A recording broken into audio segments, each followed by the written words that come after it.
West Iron District of Soho below us. That stands for South of Houston Street. First nickname used by New Yorkers for the lower West Side. The first known recording in Soho came from the military map directions of the War of 1812. When the troops would go up Broadway and set them down, they were lost. They wrote on a map one day, go south of Houston Street. And it became the legal name to 1971 because of tourism. Then we became Metropolis. We invented black asphalt, the fire escape, that steam engine, the hypodermic needle method, condos, condominiums, projects, tenements, the mugging. Hollywood starts here, and the first power plants all built by Con Edison. We become the most important, busiest packed seaport in mankind's history.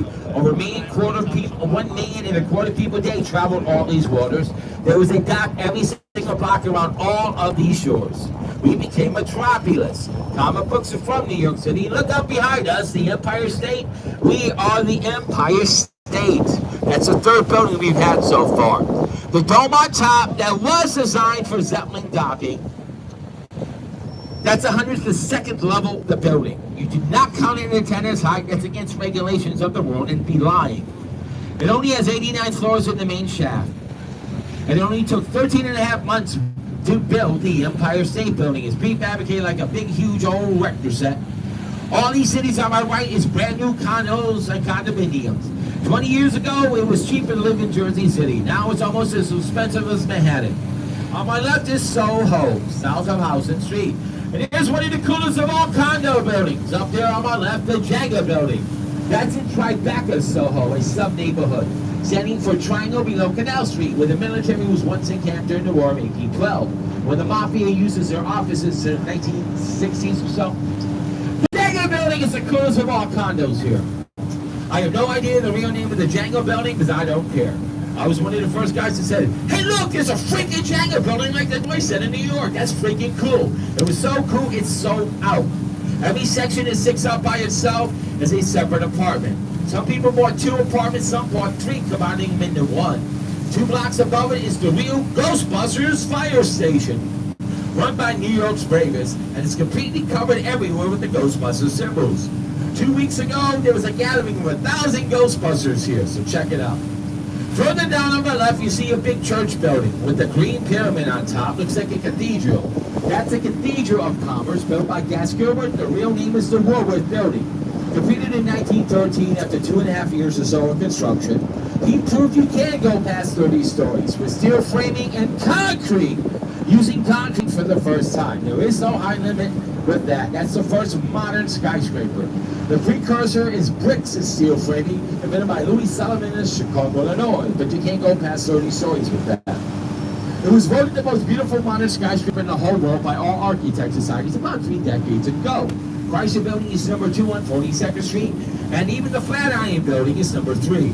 That's a Daily Bugle on Broadway, 5th Avenue, Ladies Mile, 23rd Street, even though that's a precursor.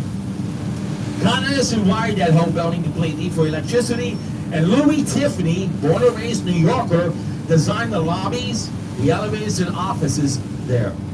It's considered one of the most beautiful lobbies in the world, and they have to let you go inside to take pictures. Very landmark. Now look left, everybody. Past the Brown Building, you'll see a huge beige castle of a building with a very elaborate, beautiful, huge tower on top. On top of the tower of the municipal building is an angel of gold. Completed the next year in 1914, right next to the entranceway up the Brooklyn Bridge. The municipal building on my left, see it, the big castle? When opened in 1914, that was the busiest, heaviest, largest building in the world. Not tallest, largest. And ladies, you can get married there every day you want since 1914 on the 19th floor. Guys, you can get divorced anytime you want on the 5th floor and then hang out with Batman on the Brooklyn Bridge. That's Wayne headquarters from the first Batman movies. We are Gotham City. Now look up on my left to the Freedom Tower that nobody here in New York City wanted or cares about. And they lied about the Freedom Tower. It is not the tallest building even in Manhattan. It only had 104 stories barely. They lied by counting that antenna as height, which is against all regulations of the world. Only a roof line is height unless the steel structure connected to the steel frame. An antenna is not. The Twin Towers opened in '73. And for over 10 years, the tallest buildings in the world at 110 stories in full height. Each one was much going up to 110 stories. The foundation memorial footprints are incorrectly sized. They should be 20 to 30% larger than they actually are. When they dug out the foundations for the Twin Towers, that was from 64 to 69, and they dumped all that earth right here off 12th Avenue.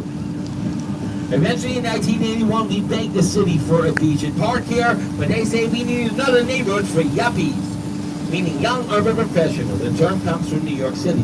The yuppies spread throughout the world like a cancer, pushing us all out of our affordable neighborhoods. Now, over 60% of these buildings here were built in the last 25 years. Now remember, over 8,000 boated vessels were backed in front of the bay here. Going up and down these rivers, people from all over the world and country. You'll be stuck out here over a week before you could dock at a dock, and there was a dock every single block around all these shores. Then you would have to wait 2 to 4 days to unload, reload, and you have to wait again out here to get out through the Verrazano Narrows, way down on my left. Take another 4 days to a week. They then built the Erie Canal from 1800 to 1820, digging it out by hand from the Hudson River, upstate New York, to the Great Lakes of the Midwest. And there's the Statue of Liberty right in front of us. And this is how she came to be. The wacky French artist, for some strange reason, his first incarnation, one of like 12 or so over a 10-year period, looked a lot like America's Miss Columbia. His first incarnation looked like her, with thick curly red hair and the Torch of Liberty. He was hoping to put that right in front of the pyramids of ancient Egypt. We all know that ain't gonna happen, but he tries again. He was citing the designer again now by following their religious customs by covering up her hair. And he tried to place it right in front of the Suez Canal. So all ships entering and exit the canal would pass right by her. But again, that was proudly denied by the Egyptian government. No thank you, colonizer. And his heart was broken. How would he ever get a bill? Oh my God! Everybody quick, get your cameras out. Cut to the right side of the boat. Hurry up!